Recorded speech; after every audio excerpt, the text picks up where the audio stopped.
So it's episode 6 of the Summernats Build. I'm jumping all over between jobs in this video, so it's a bit mismatched. Doesn't really make sense in the order how everything's gone together, but again, I can't really film everything just because I get onto one job and then go and do something else, and you're either hands are dirty, I've got the hat camera on, or running the gimbal. So yeah, it's a bit all over the place. Just on that though, so we've gone over 100 subscribers recently, and I think the last video's up to 1,000 views. So for an auto dismantler that's putting together a pretty dodgy burnout car, I must say, it's a bit of a milestone, bit of achievement for me. So thanks to everyone that gets on and watches. It's definitely probably not how you should do it, but even with clearancing the tunnel for the 4L60 LS conversion, the headers, you might pick something up if you want to do the conversion yourself from me doing it the incorrect way. A tip and trick thing, tips and tricks. But yeah, so thanks for watching. Get on there, like it, subscribe it, do whatever. Obviously, 100 subscribers, we don't make any money from it or any of that sort of stuff. So yeah, we have seen an increase on the website with sales for the VLVK part, so toughmotorsports.com.au, also on Instagram and Facebook. So yeah, there has definitely been an increase in sales from when the videos started, so at least it's worthwhile. Some guys are getting some enjoyment, some content out of it, and also finding some parts that they need for their build. So yeah, just wanted to say thanks for that, and we'll get into it. So I've redone the brackets on this front thermo. When I'd tightened it down with the cable ties, the fan was just hitting on the radiator a bit. This one's all right, but that one was just hitting a bit, so I made a couple of brackets up. They're pretty basic. They just hook over the top here and tension up on the bottom. So we'll get them off and get them painted. This is the power steering delete kit that I had on the CV8. The CV8's changed now because it doesn't have the tensioner on the water pump. So it's got its own tensioner over here with the delete. So I think I'd cut a piece short last time because I've only got 2 of these to go on here. So I'd cut a piece short, I think, to attach to the bracket. So I've just got some rod here. We'll just cut them to length the same as the other ones and mount the Astra pump up, put the alternator back in, and I can probably get a measurement for the belt.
It's a very agricultural setup, but yeah, we just run the flat bar through it, put some nuts on there because I just techied that straight through, spaced it off, and then a few more cable ties, and that'll be the gearbox transcooler. The exhaust is only going out this side, so tried to keep the fuel lines and everything down this side where there's no exhaust.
So we're just measuring up for the belt.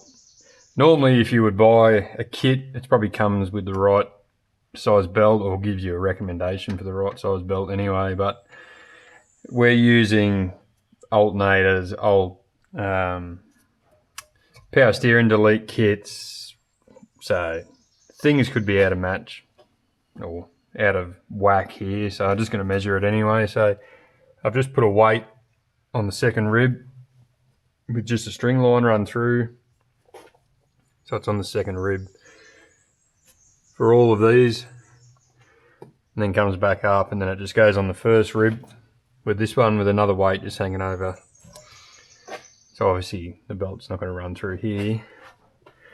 And then I've gone down and tensioned it and just made two marks on the string line there where it's closed up.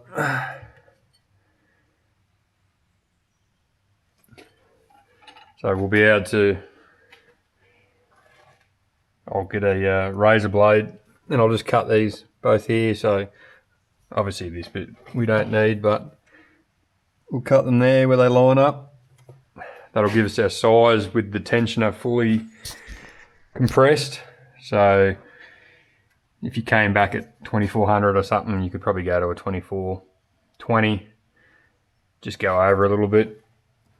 The easiest way to get them on if they're tight is put them all the way around and then take the tension off with your tensioner and just slip it over the bottom of the water pump there, rather than trying to get it to slip over the ribs. The water pump's the easiest place to get it to go.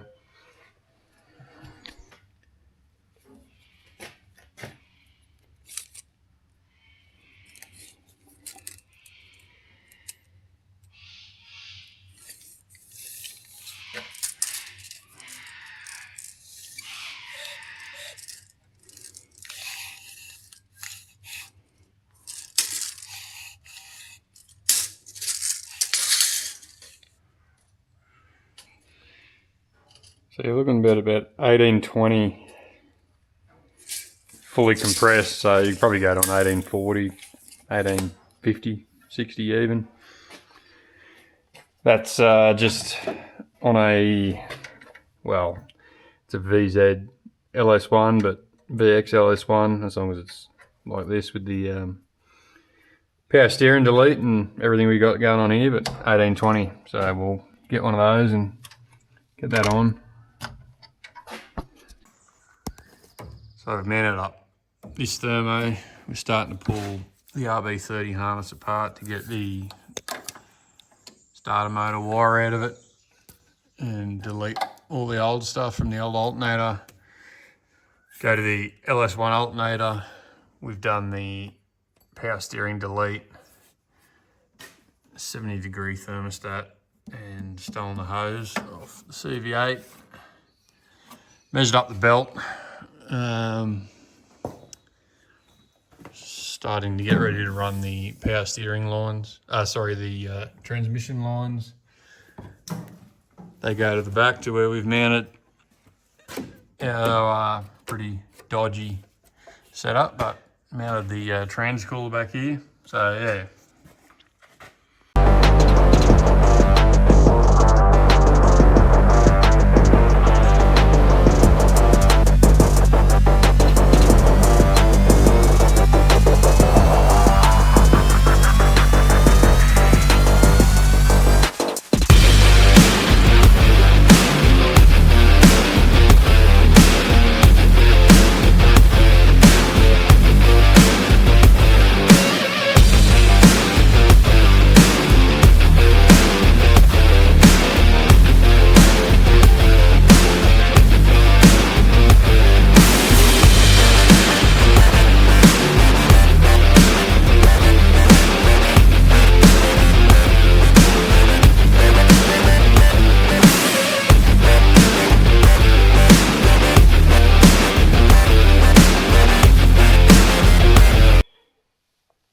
So we had to take the plate back off, the left-hand starter plate off the motor.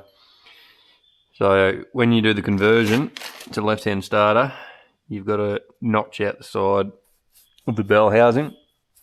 I wasn't really aware of this. I didn't know this, but anyway. So for the bloke from LS Conversion to give me the heads up. So this is what we've got to do, mark it up, and we'll just cut straight through here with the angle grinder.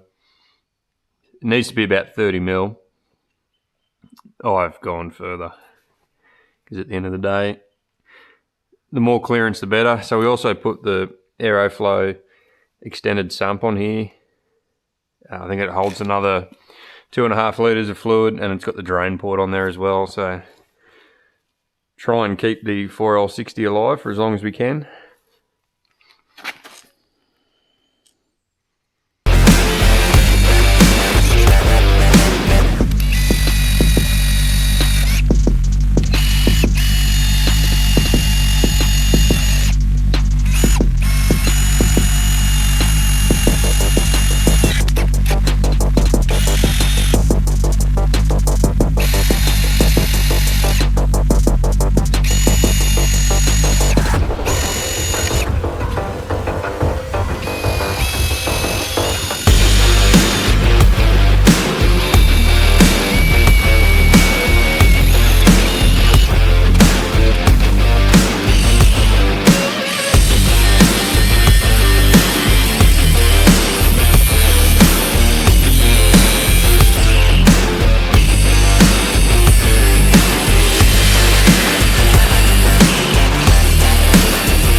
So I've got the gearbox ready to go up. It's sort of in a position I think it's going to be happy.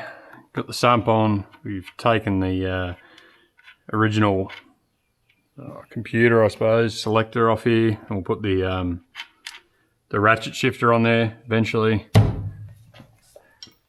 And gone through and put the -6 ports in there for running the external cooler. So the converter we've been filling up with fluid. So I dare say we're going to make a bit of a mess here, but anyway, it's better to fill them up with fluid first rather than filling it up, turning it on, letting it spin around without fluid in it.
So we had planned to run the aero fail sump on the 4L60 pan, but where this extension housing goes, it actually hits the back of the pan and you can't bolt it up. So we have gone back to the standard setup on this. Everything's just bolted in fairly loosely. We had to go up and down a few times to get the extractors on. It's very tight around pretty much everywhere. So we had to drop the back of the box, get the headers on, lift them back up, get some movement on the headers to be able to bolt them up. So we got the bracket in, the GJ, did I get that right this time? Yeah, GJ drive lines, tail shaft in the back of it. GJ drive line, yep. Everything's in loosely, connected back up the handbrake cable. So we got the Lowy Fabs kit with the manual rack. The manual rack's just sitting there loosely at the moment. We've got some new rod ends for it and boots to go in there. We've done, it's hard to see now, the clearancing for the left-hand starter on the bell housing.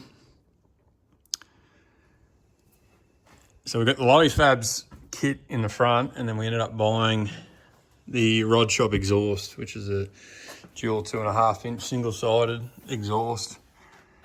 So ultimately the headers are 3-inch. This exhaust is 2.5-inch. Not their fault. It does say on the website that it won't fit other kits. So we're gonna cut and shut this section to make it work. But ultimately the kit that Rod Shop provides for the single-sided exhaust is pretty comprehensive and fits quite well, I must admit, over the diff, everything like that. So we've also started to run,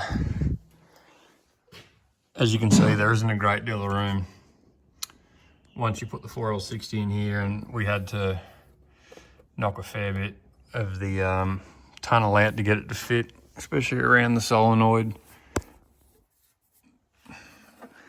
Terrible video work, but definitely, especially around the solenoid on the side of the 4L60. So we had to tighten the trans lines when the gearbox was down, and then we've gone through and run the trans lines. We're going to get rid of the return line, obviously, in the hard line, and then run that back to the trans cooler.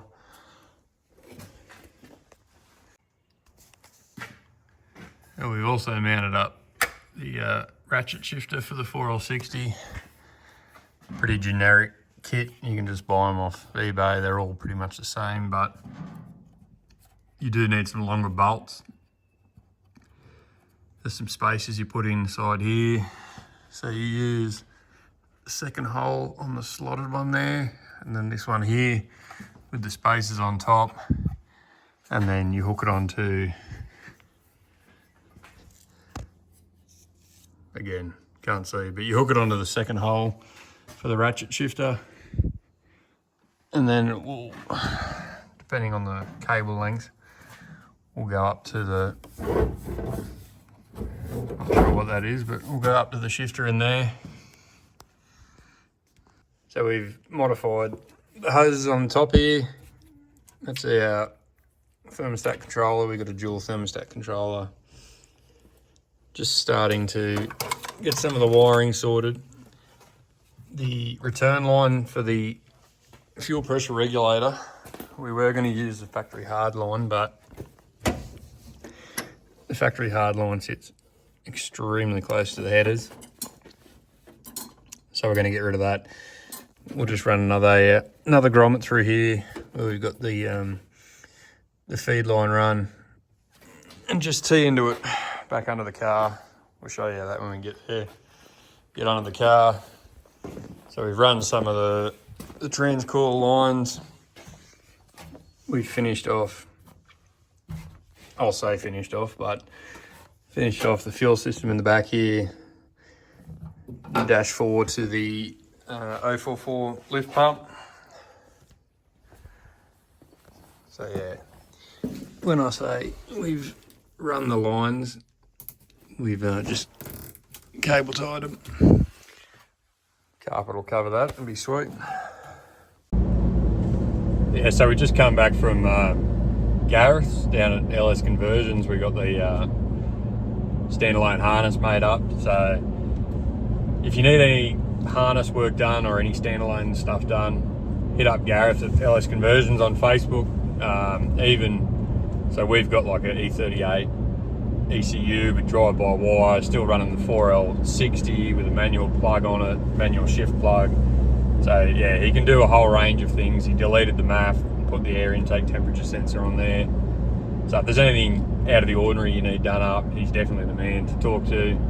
He's got some harnesses there that he can do, but if you've got your own harness, send it down to him. And he's deleted the VATs, put a manual tune in it with the 4L60 in the manualised plug. So yeah, he definitely knows what he's doing. He's pretty busy, pretty much flat out all the time doing LS conversions and Duramax stuff, but I'll just show you the harness that Gareth from LS Conversions has done up. This is basically the engine side of things, engine and gearbox. So he's gone through and done the manualised shift plug on the 4L60. Everything else is pretty much the same, except he converted the MAF sensor to just air temperature sensor, so we won't run the MAF. And then on this side, we've got inside the car, we've got the OBD2 port and the electronic pedal. So all the wires we come out, we've got speedo, which probably won't end up using, fan won't end up using, nothing. The wire for the flex fuel sensor. And then we ended up with 12 volt ECU constant, a trigger for the fuel pump, ignition, and then tacho again. We probably won't use the tacho. If Haltech want to sponsor me, we'll just run the digital dash off the OBD2, so we have all the sensors there. But yeah, so he's converted it to manual, even though it is automatic, but he's converted it to manual with the shift plug in it. Deleted the VATs, changed it from MAF to MAFless with the intake temperature sensor. So yeah, again, if you need any help, hit him up.